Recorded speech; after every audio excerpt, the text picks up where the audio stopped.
Thank you very much, Mr. Paisley. It's a pleasure to serve under your chairmanship.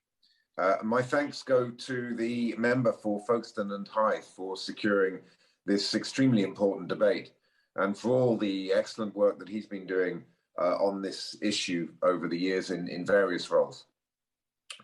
I welcome the report from the Committee for Standard in Public Life on the regulation of election finance and this chance to debate it alongside the elections bill that is making its way through Parliament.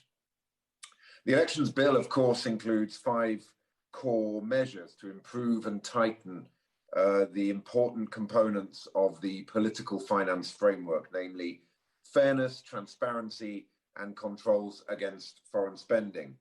And it brings forward 5 new measures on third-party campaigner registration, on restriction of third-party campaigning, on the ban on simultaneously registering as a political party and a third party, on restrictions on coordinated spending between political parties and third parties, and the requirement for new political parties to declare assets and liabilities. Now, these are the right measures in terms of the focus that they have and broadly steps in the right direction, but they are simply not robust enough. They do not go far enough. They do not reflect the seriousness of the challenges that we're facing to our democracy through the dark and dirty money that has the potential to fundamentally corrupt our democratic system. And that is why I'll be coming back in my speech in a little to what we think the recommendations need to be and the changes that need to be made to this bill. So whilst we support it, broadly speaking, from the point of view of the all-party parliamentary group, we do have a number of areas where it really does need to be strengthened, and I'll come back to that.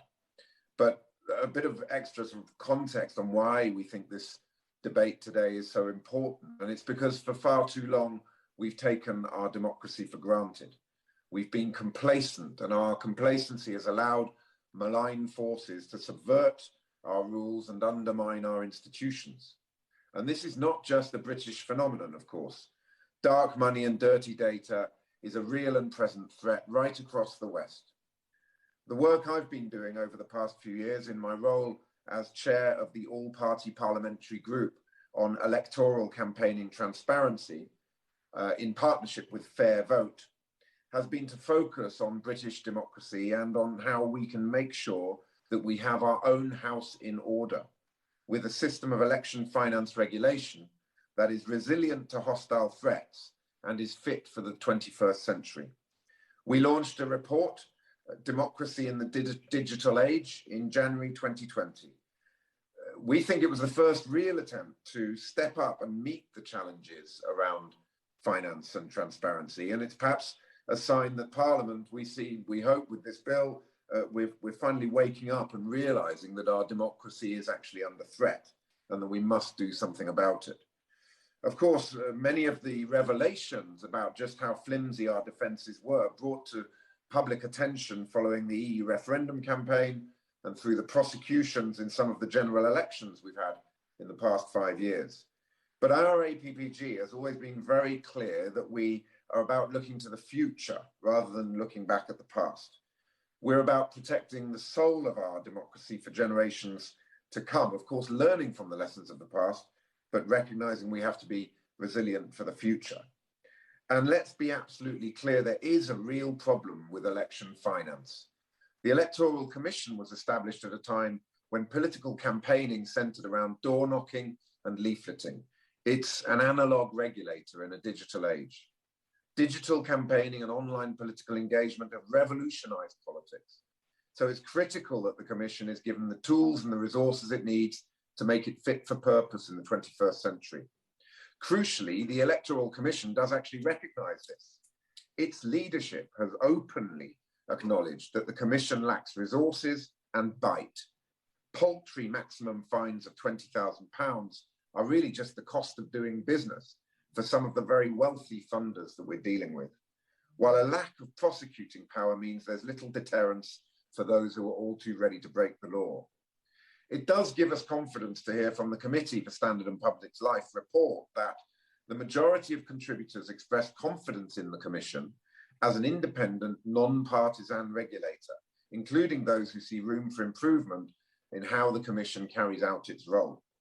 For this reason, the Committee on Standards in Public Life is right to say that, while some have called for the abolition of the Electoral Commission and draft legislation has called for taking away its independence and prosecutorial powers, the aim of the forthcoming Electoral Integrity Bill should be to give the Electoral Commission the resources and power it needs to tackle the threats to our democracy outlined in the CSPL's report.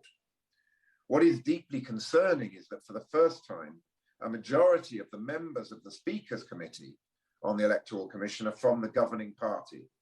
This is deeply unfortunate, as independence can only be ensured if cross-party consensus is maintained, and we urge changes to be made in order to return confidence in the Speaker's Committee and its governance role in this context. As the CSPL's report makes clear, an electoral system needs to be demonstrably fair and to command the confidence of political parties and the public, and must be overseen by a strong, independent regulator. Our APPG's report makes 20 recommendations across 3 specific areas, based on evidence from 70 different organisations and experts. First, the 3 clusters of areas. The first cluster was around transparency, how we make sure that citizens have access to information about both online and offline aspects of election and referendum campaigns. Second, on deterrence, how we offer the Electoral Commission the tools it needs to deter and, if necessary, penalise.